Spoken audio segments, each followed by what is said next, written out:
Eu acho o seguinte: em primeiro lugar, estão todos convocados para a manifestação dia 5 de março. Eu não estou desanimado, então não desanimem. Todo esse movimento, em parte, também é a frustrar o nosso movimento. Gente, quantas pessoas estão falando aquilo que não sabem sobre a possível venda do Vasco? Muitos torcedores invadiram as redes sociais ontem e muitos Nutelas que não conhecem nada de SAF e porque viram números acham que é muito boa essa solução para o Vasco da Gama. A gente até entende, não é? Muitos torcedores aí cansados de ver o Vasco na situação que se encontra, é claro que querem ver um Vasco vitorioso. Então muitos até não sabendo, ficam felizes ao ver uma proposta dessa da 777 Partners. Nós respeitamos a opinião de cada um de vocês. Afinal de contas, cada um de nós temos o direito de ter a opinião que quisermos, de opinarmos o que quisermos. Mas desde que sabemos o que estamos falando, né? Nós temos que procurar as informações, que procurar as notícias, se aprofundar no assunto para irmos para as redes sociais falar aquilo que achamos. Na grande maioria, uma grande ignorância sobre SAF.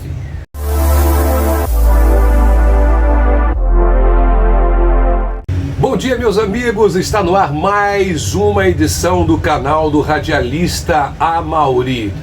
Olha, hoje nesse vídeo nós vamos trazer aí, né, algumas opiniões, a posição daqueles que foram candidatos à presidência do Vasco em 2020. Inclusive no vídeo de hoje, ao final, nós vamos deixar a posição daquele que foi eleito presidente em 7 de novembro de 2020 e fizeram a maior sacanagem com o cara.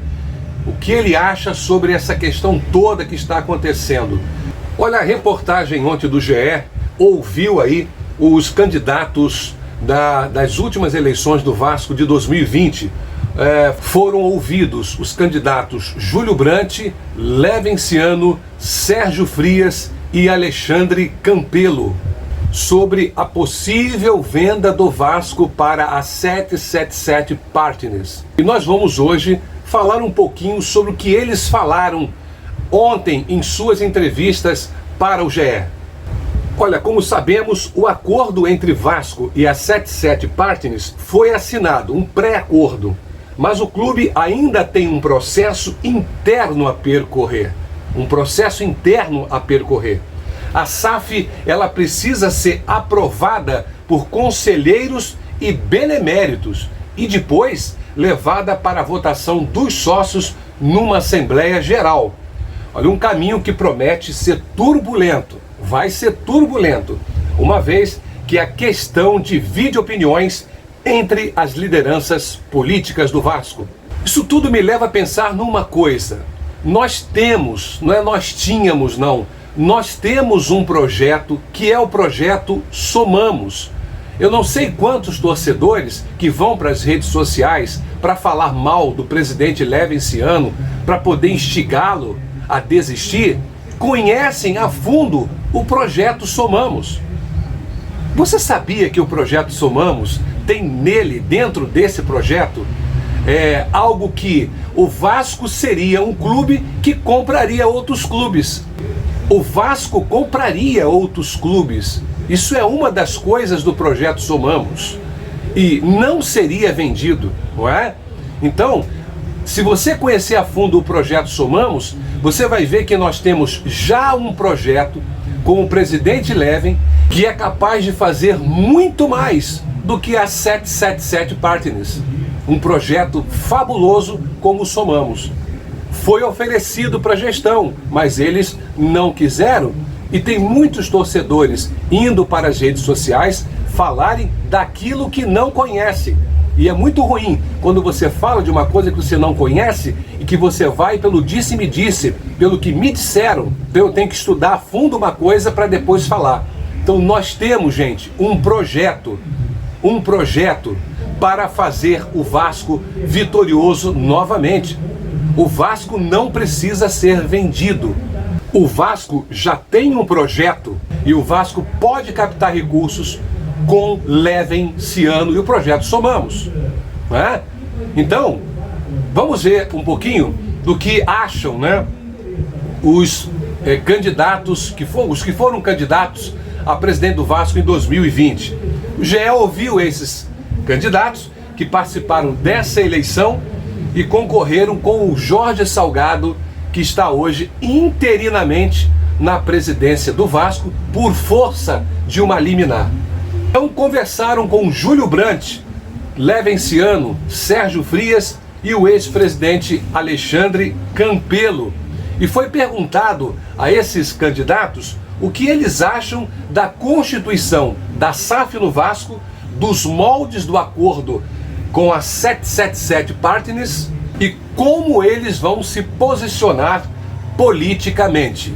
Olha, o candidato da Sempre Vasco, o senhor Júlio Brandt, foi o mais receptivo à ideia da SAF, apesar de ressalvas. Ele diz, é um indicativo de que o caminho tende a ser menos árduo no Conselho Deliberativo, haja vista o grupo político de Júlio Brandt ocupe 30 cadeiras. É isso mesmo, 30 cadeiras. As outras 120 são da Mais Vasco, grupo do presidente interino Jorge Salgado. Campelo segue a linha de Brandt. É favorável, mas cobra transparência sobre os termos da negociação para definir pelo voto favorável ou não. Levenciano e Sérgio Frias, por sua vez, se mostraram radicalmente contra a venda do futebol do Vasco nesse momento. Leven, inclusive, é um dos apoiadores do nosso protesto, que vai ocorrer no dia 5 de março, em frente a São Januário. Você, sócio, deve estar lá. Você, grupo político, você, torcedor, deve estar lá. Vai acontecer no dia 5 de março, em frente a São Januário, com a presença de alguns grupos políticos e torcedores que não apoiam o processo. Você é um torcedor assim? Então você deve estar lá. Alexandre Campelo disse o seguinte: não sou contra a SAF, embora eu entenda que esta não é a única solução. Claro que não é. Talvez seja a solução mais rápida para o endividamento. Para o endividamento. Mas não necessariamente a melhor. Então tá aí, né? Um pouquinho do que Campelo fala, tá? Ele não é contra, embora ele entenda que esta não é a única solução. Nós sabemos que não. Nós temos o projeto Somamos. Vai ter aí um monte de torcedor que vai falar um monte de coisa aí que eu goste de vocês ou não. Eu apoio o projeto Somamos. Eu apoio o presidente que foi eleito democraticamente no dia 7 de novembro. Goste você ou não. Ok? Me apresente aí um projeto dessa diretoria. Aí, ó. Me apresente um projeto. E aí eu fico quieto. Alexandre Campelo diz ainda: outros clubes no Brasil que estiveram tão endividados quanto o Vasco conseguiram sair dessa situação sem SAF. Exemplo, o Mulambo da Gávea, o Palmeiras, o Grêmio. Acho que as bases têm que estar mais claras. Então, Campelo, ele se demonstra, não é contra a SAF, mas também não é tão a favor assim. Já Júlio Brandt diz em sua entrevista o seguinte: sempre estivemos dispostos a conversar sobre a SAF. Inclusive, aceitamos o convite da diretoria administrativa para fazer parte do comitê que debate os conceitos de uma SAF. Inclusive, diz em sua entrevista que há poucos meses, diz Júlio Brandt, nós fizemos a proposta da pré-SAF, que é exatamente o que eles estão propondo. Júlio Brandt também diz: não acho a proposta ideal, mas que deve ser considerada. Essa matéria está completa no site ge.globo.com. Já o nosso presidente Levenciano disse ao GE: sou contrário à SAF nesses moldes, nesse preço e nas circunstâncias em que o Vasco está. Não sou contrário à SAF, acho que pode ser uma alternativa inteligente em algum contexto. Hoje não. não na situação atual do Vasco. A valuation depende muito do faturamento, e o faturamento na Série B por si só já é prejudicado. Segundo Levenciano, não é o momento. O Vasco não precisa virar SAF para subir. A minha opinião pessoal, eu digo o seguinte, queridos: se o Vasco nessa gestão aí precisar virar SAF para subir, eles estão dando atestado de incompetência, porque são totalmente incompetentes para montar um time competitivo para subir para a Série A. Ou seja, é mais fácil vender o futebol para que o clube possa subir para uma Série A. Então não se tem projeto. Essa gestão atual que está aí não tem projeto. Quem tem projeto é Levenciano. Levenciano diz mais: esse modelo apresentado e que vem sendo praticado no futebol brasileiro, a maior parte dos recursos é financiada pelo próprio clube, é financiado pela própria torcida. Esse aporte aí que falaram de 700 milhões é meia verdade. Você precisa entender mais disso. E diz mais a matéria: o que entra são os 70 milhões. Você sabe que Jorge Salgado já tinha falado desse aporte de 70 bilhões. E estranhamente, agora vem aí um aporte de 70 milhões, 50 milhões, geralmente 10% do valor anunciado, o que diz Leven. Aqui nessa parte aqui. O restante é extraído da própria operação do clube. O que gera é uma expectativa de que o futebol terá um desempenho melhor para ser gerido como empresa. Mas não é uma garantia, porque existem empresas boas e ruins, segundo Levenciano. Ele termina dizendo o seguinte, e é para vocês prestarem muita atenção nisso aqui, inclusive nós vamos deixar no final do vídeo cortes lá do canal Na Torcida Vascaíno, tá? No qual nós vamos deixar na descrição o link para você ver a live completa, que foi sensacional.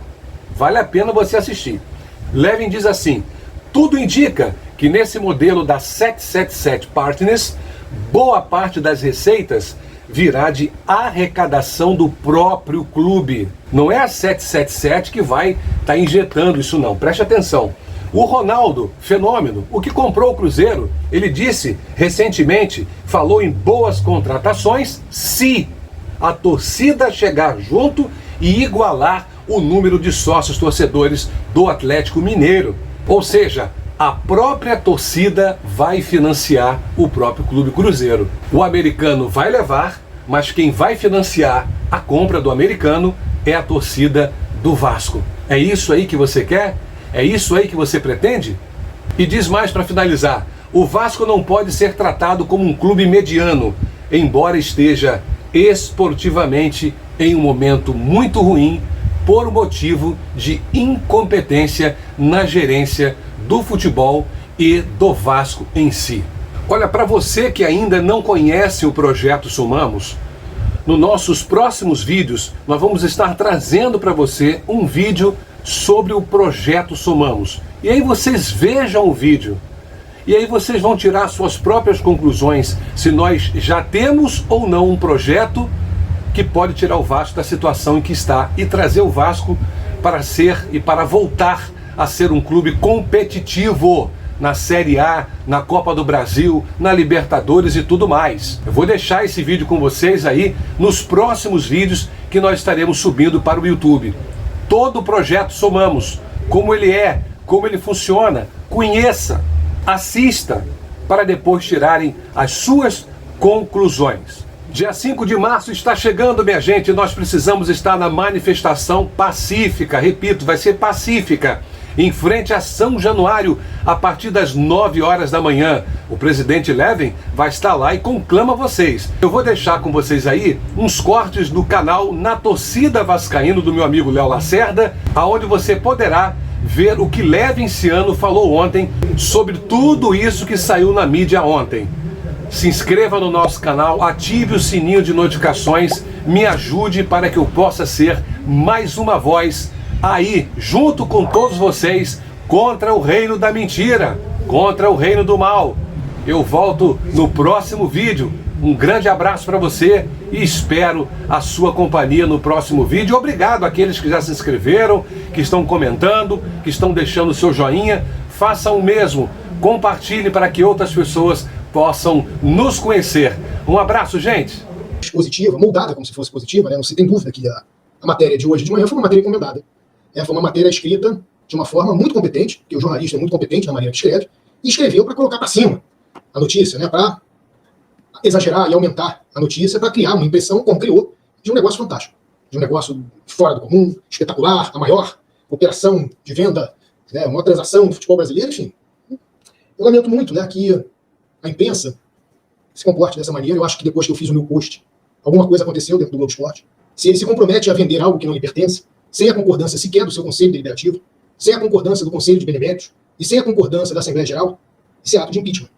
E nos faz reforçar o convite a todos os torcedores e sócios do Vasco que estiveram no dia 7 de novembro de 2020 em São Januário, debaixo de um sol escaldante, por horas aguardando pacientemente para exercer o seu direito livre e democrático de voto, para assinar comigo a Assembleia Geral Extraordinária, que lá, nesse dia 5 de março, em frente à Social de São Januário, eu estaria assinando. Inclusive, ofereci implementar esse projeto para esta própria diretoria, antes deles começarem a avançar nesse projeto de SAF. Tive a humildade de oferecer, de colocar na mesa da minha sala todos os documentos, todas as comprovações, todos os contratos, todas as captações financeiras de recursos, acordos que eu tinha alinhavado para o Vasco com empresas importantes do mundo inteiro, à disposição do Adriano aqui na sala da minha casa, mostrando item por item para ele. Ele sai daqui muito bem impressionado, me manda uma mensagem parabenizando por aquilo que tinha sido feito, se comprometendo a ler o projeto e dar um feedback, se comprometendo a mandar diretores do clube para aqui vir analisar melhor e debater mais aprofundadamente. Tive o trabalho e a humildade de entregar as cartas de intenção financeiras com recursos muito superiores a esses que estão sendo colocados, sem precisar vender ativo algum, mas, infelizmente, insistem em colocar esses sim, a política, acima dos interesses do clube. E eu anotei aqui uma frase que eu queria homenagear o vascaíno que fez essa frase, que é o Wester Veiga. Ele disse o seguinte: o Vasco é família, e família não se vende. Eu acho o seguinte: em primeiro lugar, estão todos convocados para a manifestação dia 5 de março.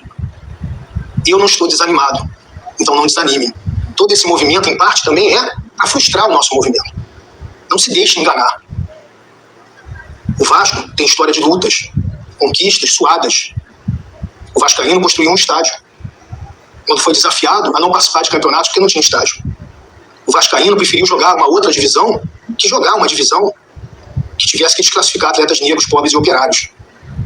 O vascaíno é notícia no mundo todo quando seu rival ganha uma Libertadores através de uma adesão em massa de sócios torcedores. O vascaíno constrói o seu próprio centro de treinamento. O vascaíno é aquele que luta. Chegou mais um momento da nossa história que a gente precisa lutar. E eu vou botar essa carinha aqui, ó, na rua, uma manifestação. Não para xingar, não para ofender, mas para protestar, para marcar uma posição de que nós, vascaínos, não queremos isso no Vasco. Que nós, vascaínos, não queremos desistir do Vasco e entregar o Vasco para uma pessoa que a gente mal conhece. Nós, vascaínos, temos os nossos valores, o nosso caráter, a nossa dignidade. E nós vamos lutar para o Vasco continuar sendo o Vasco dos vascaínos no dia 5 de março. E nesse dia, eu estou aqui me comprometendo publicamente que irei assinar a Assembleia Geral Extraordinária. E comigo, espero que centenas de sócios vascaínos assinem. Convoco todos os grupos que me apoiam e os grupos que de alguma maneira não me apoiam, mas são oposição, a fazê-lo. Acredito que chegou a hora de realmente a gente sair de trás do teclado, sair de trás da tela e mostrar que há sócios e torcedores do Vasco que querem um Vasco para sempre dos vascaínos. E se um dia tiver alguém